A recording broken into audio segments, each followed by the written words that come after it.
Despite the astonishing progress of the mobile industry in Sub-Saharan Africa in recent years, the biggest impact of mobile in Africa is yet to come. This is according to the latest GSMA intelligence report, which is entitled Mobile Economy Sub-Saharan Africa 2013. Joining me now from our Cape Town studio for a look at this report is Peter Lyons. He's the Senior Director of Public Policy for the Middle East and Africa. Peter, thank you so much for making the time to chat to us today. Let me start off with a quantifying question. Can we get a grip on the handle of the numbers? Can we quantify the impact of mobile services to the GDP of the region as a whole? Well, first, I think what you said at the outset is spot on. There's a lot of room for growth. In fact, a lot more growth than I think many people have accounted for. So what we've done at the GSMA is we've tried to look beyond the headline SIM card penetration levels, and to actually look at the unique subscriber penetration. And what we found is because of multiple SIM ownership, the actual number of human beings with mobile service is significantly less than most of the market understands. So 253 million unique mobile subscribers in June 2013 compared to 500 million SIM cards. So if we look at the unique number of mobile subscribers, it's 31% penetration. That means 2/3 of the population of Sub-Saharan Africa is without mobile service. And I think that's astonishing. I think that's something that many policymakers have overlooked. There's this feeling that mobile penetration levels are high, markets are saturated, the growth is finished. Right.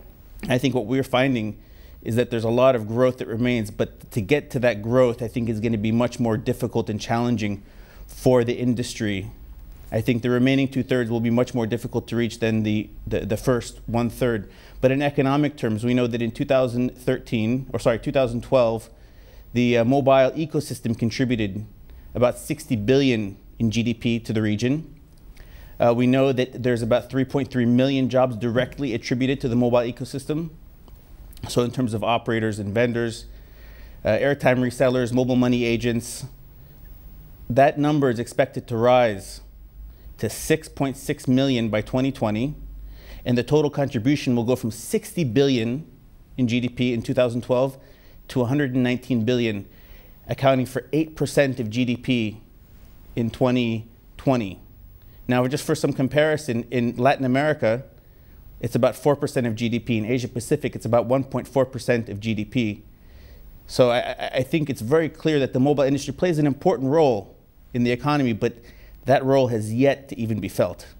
Of course, Peter, I think those are astonishing numbers. And I mean, if we just look at some of the data that's come out of Kenya, we see how on the back of mobile technology, there's been improved access to financial services.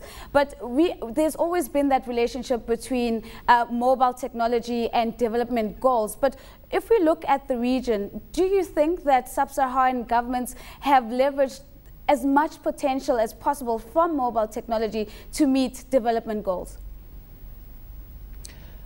I think the surface has not even been scratched, frankly. And I think a lot of it stems from the misperception, two misperceptions. One is that the markets are saturated, the growth has already reached 60% penetration, 70% penetration, the growth is finished. This data clearly shows that 2/3 of the population is without mobile. That's the first misperception. The second misperception is that the mobile industry is just printing money and that taxes are just, that the mobile industry is just an easy source of tax money whenever a government needs to fill a budget gap, without consideration to the level of investment required and the operating costs associated with running network, physical infrastructure across the continent. I think when that is taken into account, I think governments would look at taxation, would look at spectrum, would have to reassess their role in the whole thing to go from creating in some cases, creating more obstacles than necessary. I think they need to go to a more enabling role, right, because 2/3 of the population needs to be reached. There's now 60 million mobile money users across Sub-Saharan Africa. That's despite the fact that governments are now starting to levy taxes on mobile money services. Right, and I think governments have to see things as they clearly are, looking beyond the headlines. Of course, as you've rightly said, we've seen those telecoms companies really coming under pressure from a tax perspective. But what I'd like us to talk about very briefly is to look at the takeoff of 3G and 4G networks, and in addition to seeing a trend where we're seeing cheaper handsets, how those three factors coming together throw up further opportunities for investment. Sure, I think there's going to be a takeoff in mobile data services. I think because fixed line is very limited, mobile really will be the only option when it comes to delivering internet access.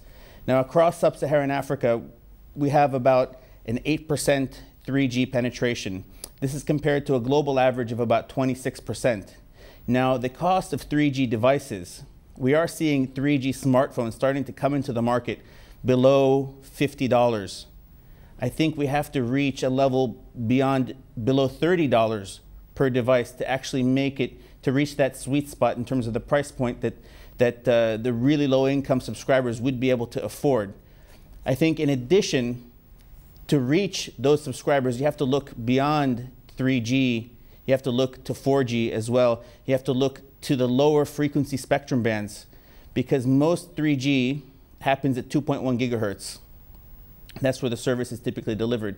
But that's a relatively high frequency band, which with high frequency, you have to transmit with more power to go less distance than if you were, for example, in 800 or 700 or 900. So there is a need to reach to those lower frequency bands to give more propagation, to be able to cover more people with lower investment on the part of the operators. And this is the only way the operators are going to achieve a return on investment in some of these remote areas. Peter, does the report touch on the specific countries where there are more opportunities that can be leveraged in the telecom space? Understanding that there might be some markets that are saturated, but which are the ones that are often overlooked and that investors can look to play in if they want to be a part of this narrative unfolding? I think Nigeria is a very interesting case. Simply the scale of the market. I think you have, at the policy level, you have a minister of communication technology that really is putting in place a lot of the right moves at the policy level in terms of harmonizing right-of-way procedures for operators to deploy networks, giving some kind of waivers for operators so they can defer payment of some of these local taxes and local assessments to deploy networks, to effectively speed up the deployment of networks. I think you see, it's a very competitive market, but at the end, it's all about the scale. And I think Nigeria has a lot of potential. I think South Africa is a very interesting market too. South Africa is, I think, much more stable on the policy and regulatory front. I think the new CEO at ICASA is somebody who comes with 20 years of experience. I think that if you're looking for a bit more stability and certainty and more of a defensive play, I suppose, the South African market would give you that. Not as much double-digit growth as some of the other markets, but I think it's still interesting. And obviously there's markets like Kenya, which, there's been a lot of work there on mobile for development projects, on mobile money, those kind of things. So, you have 50+ markets across Sub-Saharan Africa. There's something for every investor's appetite. Peter, thank you so much for those insights, and leaving on the note of scale, stability and certainty. Speaking to Peter Lyons there, he's the Senior Director of Public Policy for the Middle East and Africa.